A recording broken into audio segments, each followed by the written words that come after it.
अस्सलाम वालेकुम friends, Excel के बुनियादी वीडियो ट्यूटोरियल में खुशामदीद। इस बुनियादी ट्यूटोरियल में मैं आपको बुनियादी तरीका बताऊंगा जिससे आप एक्सेल इस्तेमाल करने में बहुत मदद मिलेगी। मैं एक्सेल का 2019 वर्जन इस्तेमाल करूंगा। अगर आपके पास कोई दूसरा वर्जन है तो हो सकता है उसमें थोड़ा बहुत फ़र्क हो, मगर 95% तक सब वर्जन एक जैसे होते हैं। अभी मैं एक्सेल के आइकन पर क्लिक करके इसको ओपन कर रहा हूं और इस साइड पे हमारे पास जो है वो टेम्पलेट्स नज़र आ रहे हैं, कुछ वीडियो ट्यूटोरियल नज़र आ रहे हैं, पिवट टेबल का ट्यूटोरियल नज़र आ रहा है। हम यहां से मोड टेम्पलेट पर क्लिक करके अगर कोई टेम्पलेट यूज़ करना चाहते हैं तो वो सिलेक्ट कर सकते हैं। जैसा कि यहाँ पे सीजनल फ़ोटो का टेम्पलेट आ रहा है, पर्सनल मंथली बजट आ रहा है, एनी ईयर 1 मंथ आ रहा है, एकेडमिक कैलेंडर आ रहा है। आप कोई सा भी यूज़ करना चाहते हैं तो उस पर क्लिक करके आप क्रिएट पे क्लिक करेंगे तो आपका वो टेम्पलेट ओपन हो जाएगा। लेकिन मैं अभी बुनियादी यूज़ कर रहा हूँ तो मैं इसको यूज़ नहीं करूँगा। मैं जस्ट ब्लैंक वर्कशीट पे सिंगल क्लिक करूँगा और ब्लैंक वर्कशीट के अंदर आ जाऊँगा। तो फ्रेंड्स, ये मेन इंटरफेस है एक्सेल का। जब भी आप कोई नई फाइल ओपन करते हैं या नई वर्क बुक ओपन करते हैं तो ये वाला इंटरफेस आपके सामने आएगा। अब इसमें कुछ बुनियादी चीज़ें हैं जो मैं आपको बताऊंगा। ये जो ऊपर आपको नज़र आ रहा है home, insert, page layout, formula, data, इसको हम बोलते हैं टैब। अब आप किसी भी टैब पे क्लिक करेंगे तो उसके नीचे जो ये आइकन्स नज़र आ रहे हैं इसको हम बोलते हैं रिबन। इसको रिबन बार बोलते हैं। और रिबन बार के अंदर ये जो लाइंस के बीच में आपको आइकन्स नज़र आ रहे हैं इसको हम बोलते हैं ग्रुप। जैसे ये होम के टैब में, होम के रिबन में फॉन्ट का ग्रुप है और इस ग्रुप के आगे आपको एक छोटा सा एरो नज़र आ रहा है जिसको हम बोलते हैं लॉन्च बॉक्स या लॉन्च बटन। आप इस पर क्लिक करेंगे तो आपको इसके मज़ीद जो ऑप्शंस हैं वो नज़र आ जाएंगी। आप यहाँ से भी सिलेक्ट कर सकते हैं।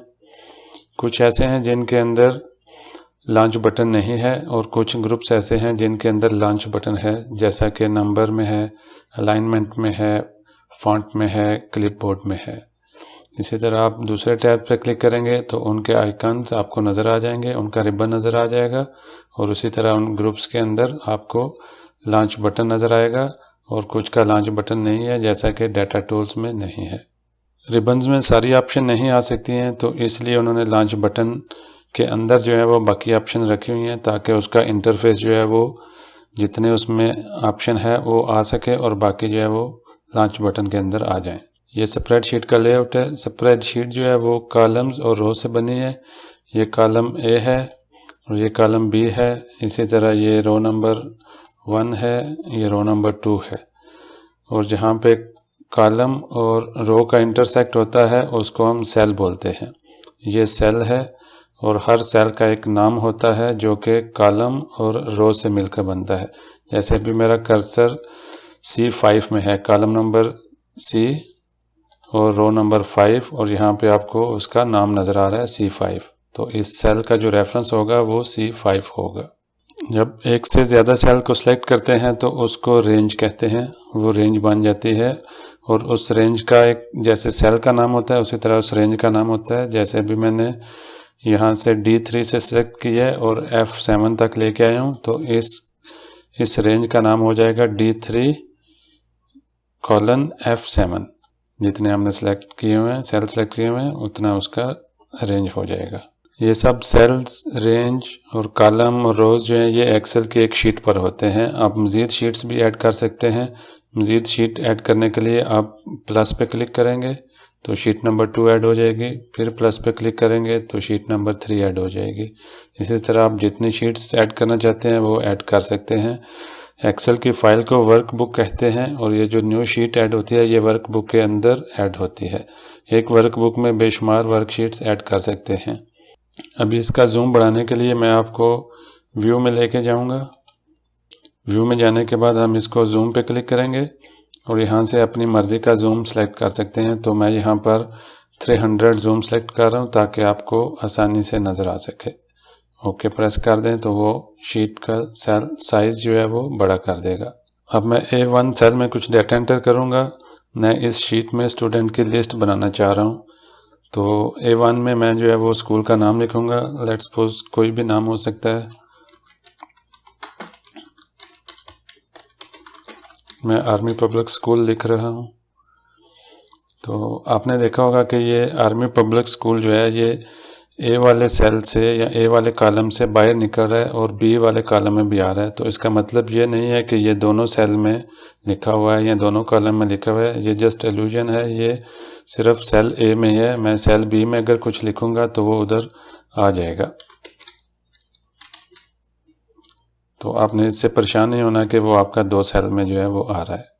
तो ये टेक्स्ट जो है वो एक सेल में ही है। इस सेल को बड़ा करने के लिए अपना माउस कॉलम के बॉर्डर पर लेके आएं और उस पर डबल क्लिक करें तो वो आपका टेक्स्ट के साइज का कॉलम बन जाएगा। आप कॉलम का साइज ऐसे ड्रैग करके भी छोटा बड़ा कर सकते हैं। आप जैसे डबल एरो बनेगा आप उसको लेफ्ट या राइट पर करके छोटा या बड़ा कर सकते हैं। तो मैंने इसमें स्कूल का नाम लिख दिया और जब मैंने एंटर प्रेस किया तो एक्सेल मुझे नीचे वाले सेल के ऊपर ले गया। तो एक्सेल में जब भी आप एंटर प्रेस करेंगे तो वो नीचे वाले सेल पे जाएगा। और आपने अगर नेक्स्ट में जाना है, नेक्स्ट कॉलम में जाना है, बी कॉलम में या सी कॉलम में, तो आप उसके लिए टैब प्रेस करेंगे तो वो आपको नेक्स्ट कॉलम में ले जाएगा। इसी तरह आपने अगर वापस डी कॉलम में आना है या प्रीवियस कॉलम में आना है तो आप शिफ्ट टैब प्रेस करेंगे तो आप प्रीवियस कॉलम में वापस आ जाएंगे। इसी तरह आप शिफ्ट एंटर करेंगे तो आप पीछे वाली रो में आ जाएंगे। शिफ्ट जो है वो रिवर्स ऑर्डर में काम करता है। आप वर्कशीट में एरो कीज की मदद से भी आगे पीछे जा सकते हैं, ऊपर नीचे एरो कीज की मदद से कर सकते हैं आप। अब मुझे यहाँ पर कुछ स्टूडेंट्स का डाटा एंटर करना है और मैं लेट्स सपोज यहाँ पर लिख देता हूँ रोल नंबर, नेम, क्लास। तो जैसे मैंने टैब प्रेस करते हुए लिखा है, जब मैं लास्ट कॉलम में आया हूँ तो यहाँ पे मैं कुछ भी लिख रहा हूँ, लेट्स सपोज मोबाइल नंबर लिखता हूँ। उसके बाद मैं एंटर प्रेस करूँगा तो वो मुझे रोल नंबर के नीचे ले जाएगा, नेक्स्ट रो पे ले जाएगा ताकि मैं अपना डाटा एंटर कर सकूँ। तो यहाँ मैं एक फर्जी एंट्री करता हूँ, रोल नंबर 1 दे देता हूँ, नेम ABC दे देता हूँ, क्लास 3 लिख देता हूँ, मोबाइल नंबर कोई भी हो सकता है। तो इसी तरह मैं कुछ एंट्रीज कर लेता हूँ 4-5। इतनी देर में मैं वीडियो पॉज करता हूँ और फिर न्यू एंट्रीज करके आपसे मिलता हूँ।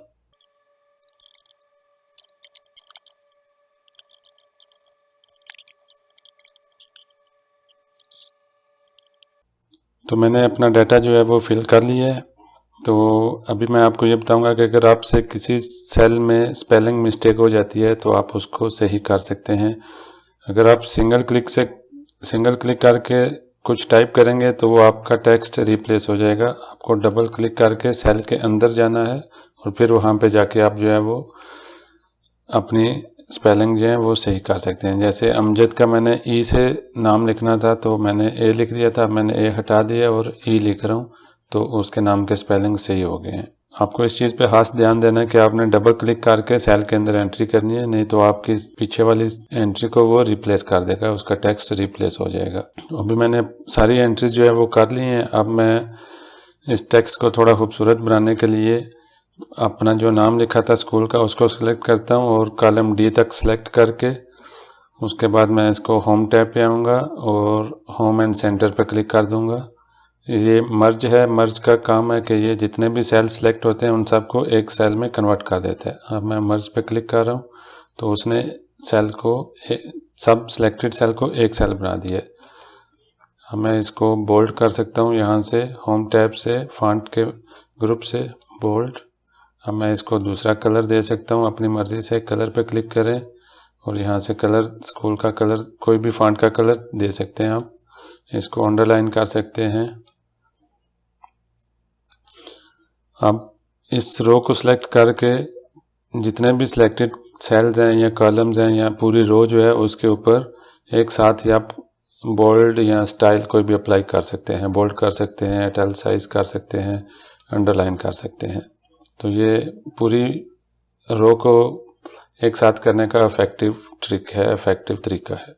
अगर आप समझते हैं कि आपका टेक्स्ट जो है वो सेल के अंदर पूरा नहीं आ रहा तो आप उस कॉलम के ऊपर, उस कॉलम के बॉर्डर पर जाकर डबल क्लिक करेंगे तो वो उसका ऑटो रीसाइज हो जाएगा और उसके अंदर फिट आ जाएगा। अगर आप सब कॉलम्स का करना चाहते हैं तो सब कॉलम्स को सिलेक्ट करें और लास्ट वाले सेल या किसी भी सेल के मिडल में या कॉलम के मिडल में डबल क्लिक करें तो उसको ऑटो रीसाइज कर देगा, जो कि दिखने में बहुत अच्छा लगता है और उसकी फॉर्मेटिंग जो है वो नाइस हो जाती है, खुद उसको ऑटो रीसाइज कर देगा।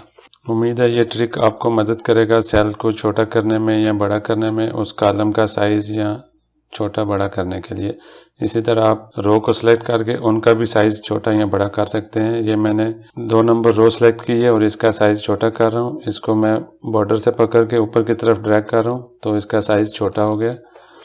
इसी तरह मैं दोबारा इसको बॉर्डर से पकड़ कर नीचे लेके आऊँगा तो इसका साइज़ बड़ा हो जाएगा। आप इसी तरह जैसे कॉलम को बड़ा करते हैं इसी तरह आप रो को भी छोटा बड़ा कर सकते हैं। तो अभी मुझे रोल नंबर जो है वो सेंटर में चाहिए, तो मैं ऊपर पूरे कॉलम को सिलेक्ट करूंगा, ए पे क्लिक किए और उसके बाद मैं इधर होम में अलाइनमेंट के ग्रुप में आया हूं और यहाँ पे सेंटर पे क्लिक कर दिया तो उसने रोल नंबर जो है वो सब सेंटर में कर दिए। तो अब तकरीबन मैंने आपको ऑलमोस्ट सब बुनियादी ट्रिक्स जो है वो बता दिए और आप उससे वाकिफ़ हैं।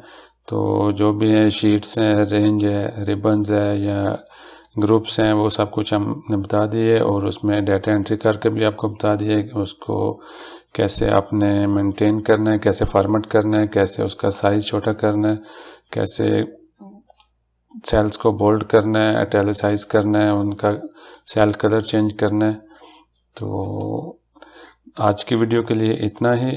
नेक्स्ट वीडियो में मैं आपको मज़ीद टिप्स और ट्रिक्स बताऊंगा, कुछ फार्मूलाज बताऊंगा और फंक्शंस बताऊंगा। तो अगर आप मेरे चैनल पर नए हैं तो काइंडली चैनल को सब्सक्राइब करें और बेल आइकन पर क्लिक करें ताकि नई आने वाली वीडियो का नोटिफिकेशन आपको मिल सके और आप मज़ीद सीख सकें। शुक्रिया। अस्सलाम वालेकुम।